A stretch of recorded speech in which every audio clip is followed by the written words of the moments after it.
Se quer saber se a amante vai te incomodar, é básico. Se ela faz perguntas da sua vida pessoal, se ela quer saber detalhes do seu casamento, se ela começa a fazer toda aquela investigação inocente, ingênua, de que apenas quer escutar e ser um ombro amigo. Tudo o que ela receber de história, de detalhes, será usado como chantagem, suborno, barraco. Mulher, quando pergunta demais, está interessada em perseguir. Entendeu, máquina? É incômodo ser dois. Eu para mim e eu para os outros. Lispector, sempre ensinando. Não seja um incômodo 3 vezes. Já é 2 vezes. Não precisa de uma amante para ampliar o ruído. Bem-vindo à máquina!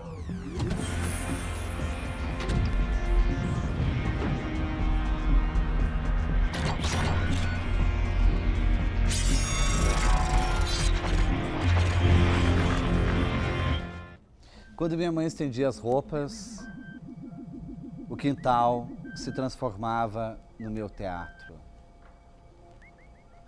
A vara, colocando o varal para cima, e eu passava meu rosto de um lado para o outro da roupa. Aquela emoção do pano encostando no rosto, aquele movimento de cena. O varal, para mim, era uma espécie de cortina do teatro que começava de manhãzinha e se fechava de noite, quando a mãe recolhia as roupas. Teatro sempre esteve no meu quintal.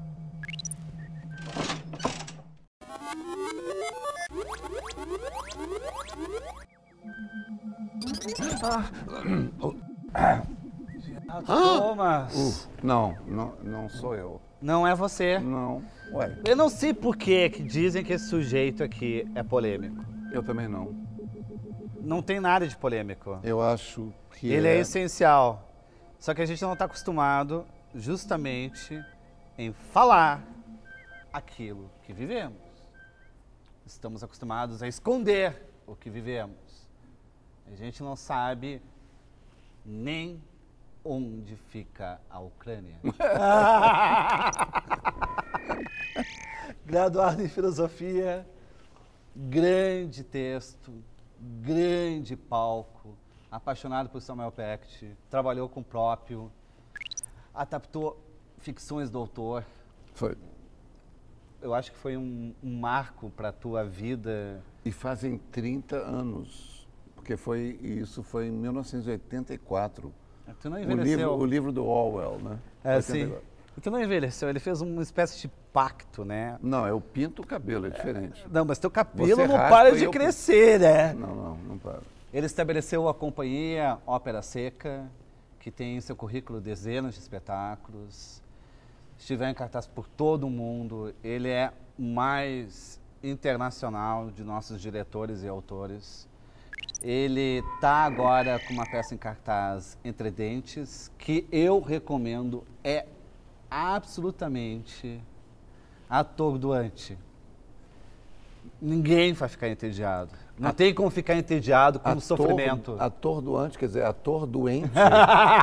Quer dizer, o coitado do Ney Tá morrendo ali. está se recuperando de um coma, ator doente. É uma peça ator doente. Eu gostei dessa. É um mergulho no coma, né? É um mergulho na vacilação, é um mergulho na obsessão, é um mergulho em todos os resíduos que a gente recebe da realidade. Olha, esse negócio de mergulho no coma, para mim, eu estou tentando fazer uma dieta. Então, estou tentando não comer muito. O mergulho no coma é aquele buffet, aquele bandejão. Eu como tudo. Mas Ninguém me para. como tu conseguiu realmente estabelecer esse teu estilo? Porque é um estilo, mas é um estilo que sangra, é um estilo pesado. Eu não sei como tu aguenta. Ah, não aguento. Eu não sei como tu não enlouquece. Tu escreve algo como tu escreveu no Entre Dentes, coloca isso em cartaz, monta, cria a própria trilha.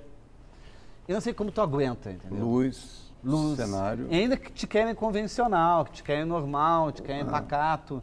Tu realmente deixou de ser teatro um bom tempo, né? Ah, não é, aquilo não é teatro. Ou então, se aquilo é teatro, o resto não é teatro. Eu não me incluo, vamos dizer assim, não me incluo na questão do exibicionismo do teatro. Apesar de eu usar atores que gostam de se exibir. Faz parte da profissão. Agora, em termos de texto, é engraçado, porque ontem você estava lá, e eu também estava lá, mas eu estou no comando de todas as funções, luz, som, fumaça e tal. E eu ontem tentei ouvir o texto pela primeira vez, porque durante o ensaio você para o tempo todo, volta, repete isso. Ontem eu ouvi o texto pela primeira vez, na íntegra, sem interrupções. Eu falei, que loucura, o que é isso? E como... Se tu publica aquilo, um romance... Ah, mas o Joyce fez muito melhor. Não, No assim, ó, início do século passado. tem uma ironia e tem um deboche. É escracho, é escracho. O escracho. É escracho. É uma anti-chanchada. Não, é uma chanchada. Mas chega a ser uma anti-chanchada porque é uma chanchada intelectual. É. Entendeu? Mas olha, o Sérgio Porto foi mestre disso, né? O Febepá é uma delícia de ler e ele brinca com coisas pesadas. Só que numa época em que as pessoas ainda liam, não existia o WhatsApp, não existia o Twitter, não existia o iPhone, me phone, you phone, us phone, we phone, they phone. Não existia esse negócio todo que não dá em nada. Eu digo na própria peça que o Google é uma ferramenta maravilhosa. O Wikipedia também é uma ferramenta, mas as pessoas não gravam aquilo que leram há 2 minutos atrás. Porque antigamente você tinha, eu não sou nostálgico, esse negócio de antigamente, mas... Ah, no meu tempo, não tem isso? Não tem isso não, mas eu tenho, como eu fui rato de biblioteca, você tem que ralar para chegar num certo livro, você tem que encomendá-lo, ele chega até você, você pega a página, você rabisca e anota do lado. Num iPad ou num iPhone isso não é possível mais. Então as pessoas vão lendo e no final do dia é como se o diretor John Huston fosse contemporâneo e mora aqui na periferia de São Paulo, e o Zé do Caixão é um cara que morreu na década de 80 e tem uma filha chamada Angélica. Ninguém sabe porra nenhuma mais. Eu te olho falando, argumentando. Tu tem uma molecagem inata, né? É o Rio de Janeiro, né? É incrível. Pô, meu irmão, qual é? Tu fica ali louco para fazer alguma safadeza, alguma pilantragem. Mas sabe o que é? Tu não sossega o facho? O pau não deixa. O facho. O facho. Sabe o que é? Tem uma... De noite você não está comigo, mas eu tô. E a minha mulher também tá. E é uma... Aí é que o desespero bate. O desespero de tudo que você não pôde fazer e que você não pode fazer. Porque, olha só, eu tenho a cara de palhaço, eu visto essa caricatura de mim mesmo, né? E existe um personagem por aí chamado Gerald Thomas, óbvio, que, né, outros programas, um programa de humor imita, Eu me coloquei num lugar muito difícil. Se eu quero dizer alguma coisa séria, todo mundo tem medo de mim, todo mundo acha super intelectual e sério. Mas essa seriedade toda não passa do plano literário e histórico, geográfico e filosófico. Prático, não. Eu não mudo na prática nada. Na chamada praxis, né? Nada. Eu fico só na síntese, na sintaxe da coisa o tempo todo. Se eu tivesse optado por uma outra atividade, também artística, mas politicamente engajada, porque eu fui da Amnesty International em Londres por 6 anos, na época que o Brasil vivia uma ditadura militar. E o Cone Sul inteiro, quer dizer, Chile, Pinochet, Videla na Argentina e tal. E eu trabalhava muito, eu trabalhava 24 horas tentando salvar presos políticos de tortura e coisas assim. E acho que fiz uma diferença ali, política. Eu optei por um teatro, por falta de palavra melhor, existencial, Beckett. Né? O Beckett não trabalha com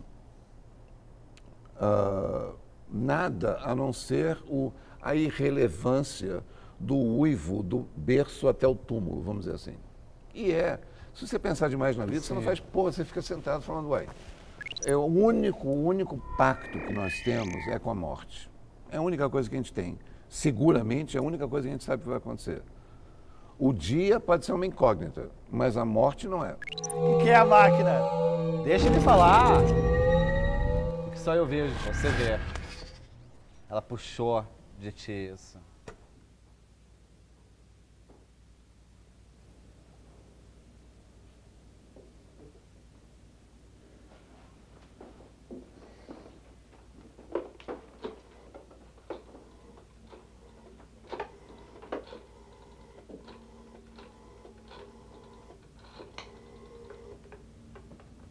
Ron, aconteceu uma coisa fantástica. Aquelas fotos no parque. Fantásticas. Alguém estava tentando matar uma outra pessoa. E eu salvei a vida dele. Escuta, Ron, tem essa garota que... Ron, quer me escutar? O que torna isso tão fantástico? Olha, espera aí, tem alguém na porta.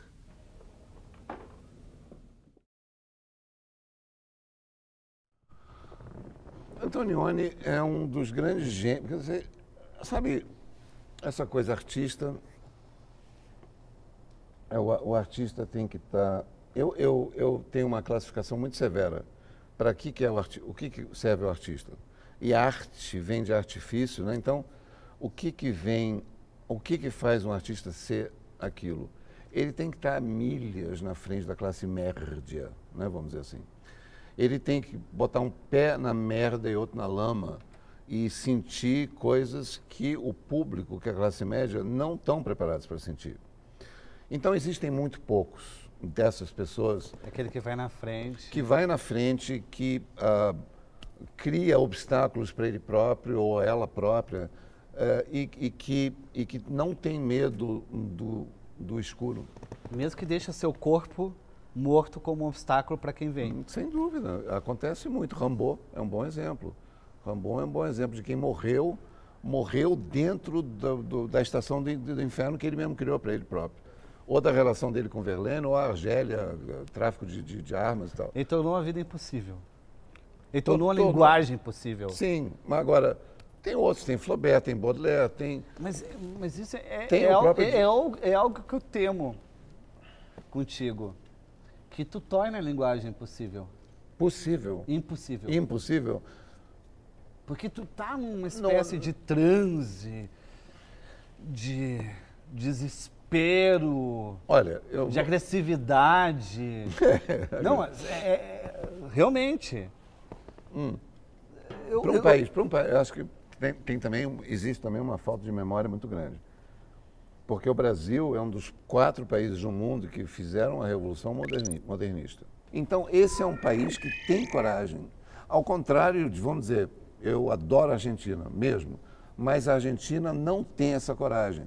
Porque Buenos Aires é uma cidade antiga. E ela se nutre da antiguidade, de parecer um pouco Paris, parece um pouco Madrid.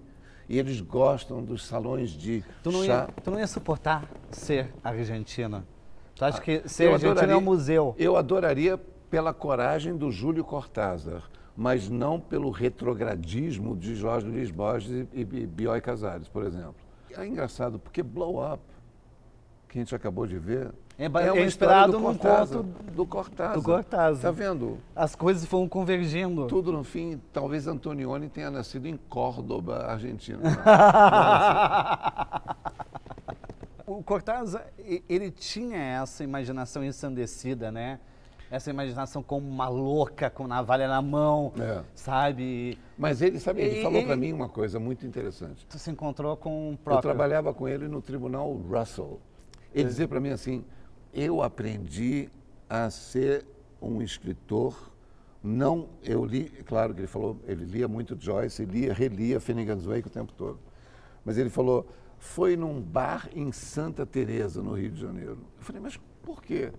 Ele falou, porque eu entendi a importância de duas palavras. Eu falei, quais eram? Ele falou, sei não. Eu falei, como? Ele falou, sei não. Mas me explica. E ele ficava num bar, num domingo, numa esquina de Santa Teresa, no Rio de Janeiro, que é no alto do morro, e a discussão era futebol. Todo brasileiro é técnico de futebol e todo mundo tem uma opinião formada sobre o Flamengo, Corinthians, São Paulo, tudo.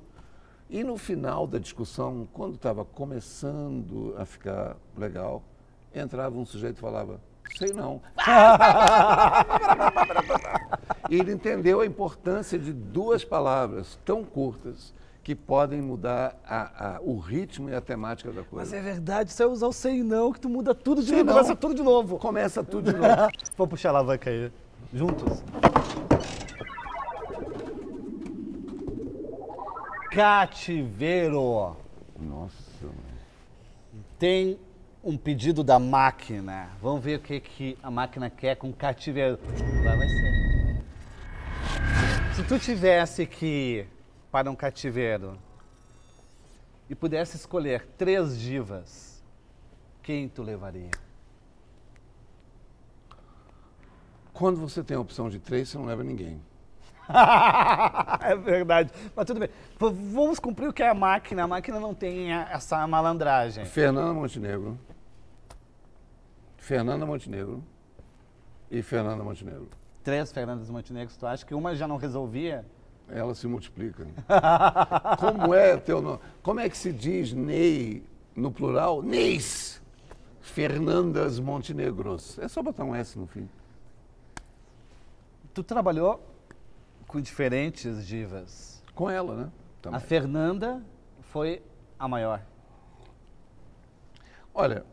Foi a mais completa, foi a mais... Sabe Por que como ela é tão se julga? importante? Isso é muito difícil de julgar. E é muito Injusto também. Injusto com a... Maior, melhor. Claro, é uma bobagem. É uma porcaria isso. Mas sabe o que eu acho um sinal de... Não é diva, mas de divindade? É quando um ator ou atriz se divertem durante o ensaio e morrem de rir. É um grande sinal mesmo. Isso não pega, nossa, isso aqui vai dar um trabalho fazer isso. Mas a pessoa pega o texto e ouve a cena e fala, e aí são 45 minutos de rolar no chão de rir. Aí você entende que a pessoa é companheira de cena. E eu vou te dar um exemplo do que aconteceu ontem, 15 minutos antes do terceiro sinal. Bzz, aqui, né, o e-mail entra no iPhone. Fernanda Montenegro. Merda pra você, meu ex-eterno genro, né? Você acha que alguma outra pessoa da classe teatral teve essa preocupação? E você acha que ela precisa fazer isso? Claro que não. Ela faz isso porque ela é genial.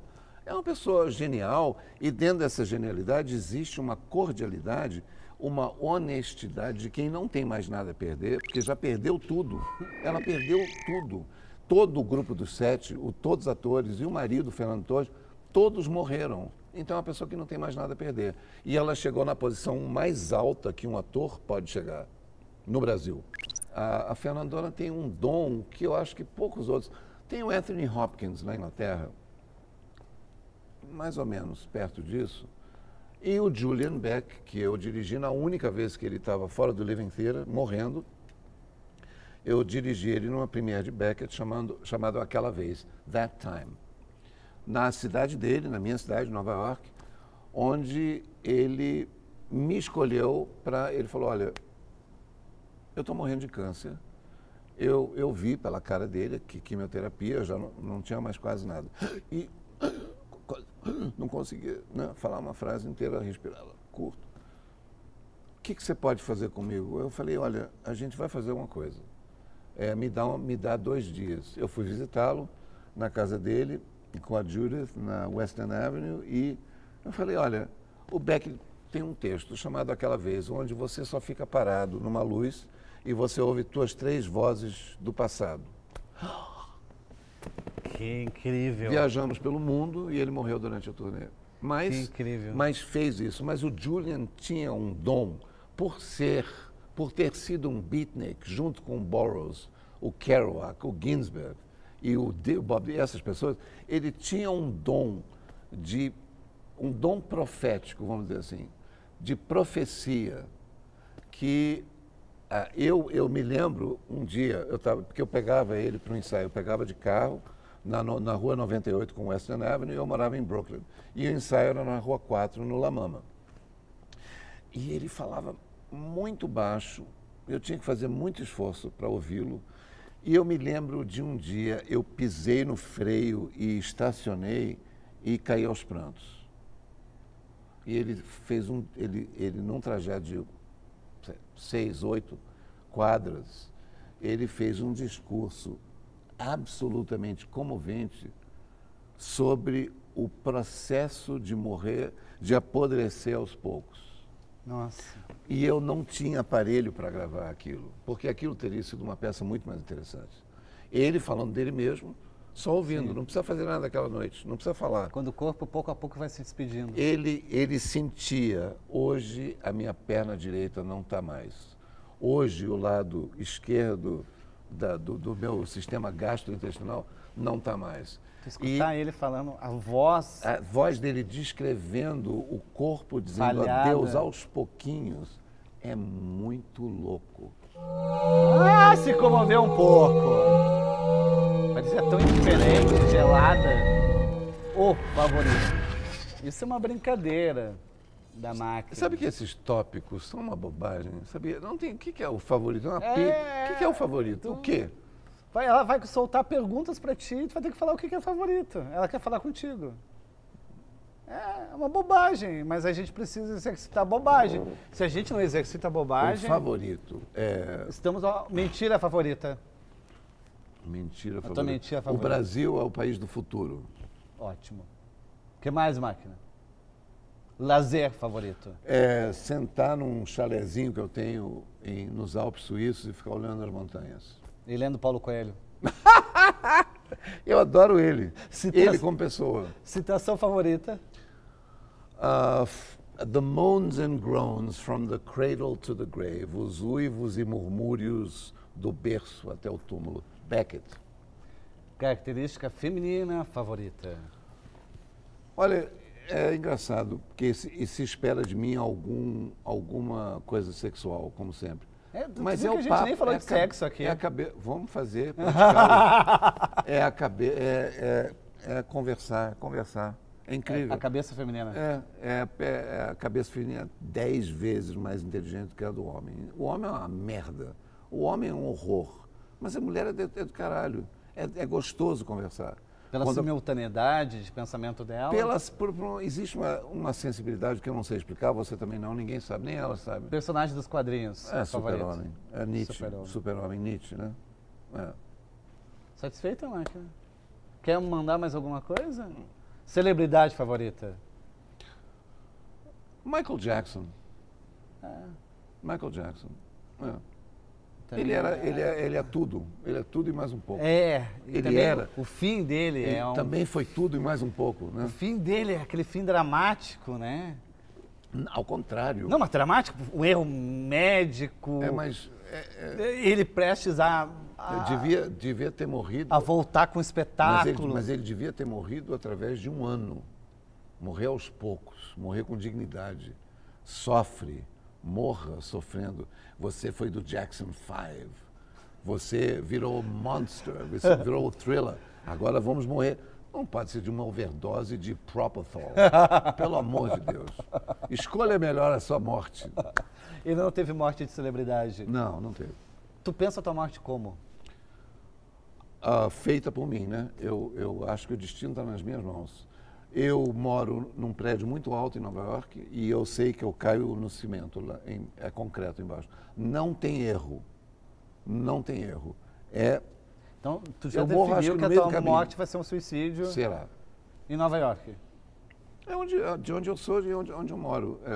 Eu poderia também me enforcar hoje à noite no hotel, aqui em São Paulo, mas... Dependendo do hotel. Não.